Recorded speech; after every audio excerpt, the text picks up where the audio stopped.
Chers amis, bonjour. Juste une petite pensée que je voudrais vous communiquer. Par manque de patience, on peut faire de grandes erreurs. On voit dans la Bible, toutes les promesses qui ont été données par Dieu, ça a mis des années pour se concrétiser. Même Jésus, 30 ans avant qu'il commence son ministère. Idem pour Jean-Baptiste, ça a mis des années avant qu'il commence son ministère.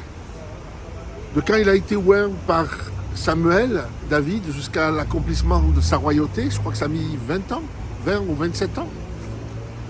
25 ans Abraham, 13 ans Joseph. Donc, ça ne veut pas dire qu'il faut attendre, non. Tout ce que ta main trouve à faire, fais-le pendant ce temps. Mais moi-même, quand je réalise, j'ai perdu beaucoup d'argent, j'ai perdu beaucoup d'occasions par manque de patience. J'ai fait des erreurs de choix par manque de patience. Je pense que la sagesse est patiente. Je ne sais pas s'il y a un texte qui dit cela, mais en tout cas, la sagesse est patiente. Il faut agir.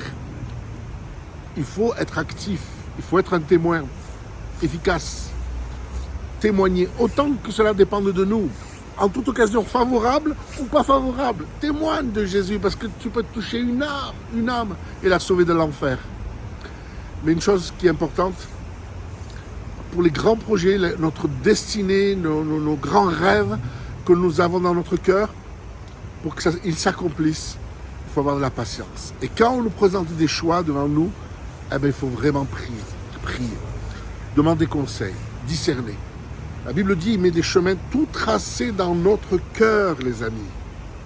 Ce qu'il faut, c'est vraiment prendre le temps. 2025 est l'année des bons choix. 2025 est l'année de la gloire. 2025 est l'année où Dieu va se glorifier au travers de votre vie, au travers de ma vie, au travers de votre vie. Si vous êtes patient, si vous avez de la sagesse et du discernement, la patience accomplit parfaitement son œuvre, nous dit l'épître de Jacques. Je répète, les choses pour qu'elles aboutissent, il faut de la patience, il faut de la persévérance, il faut de la foi, il ne faut pas de la précipitation.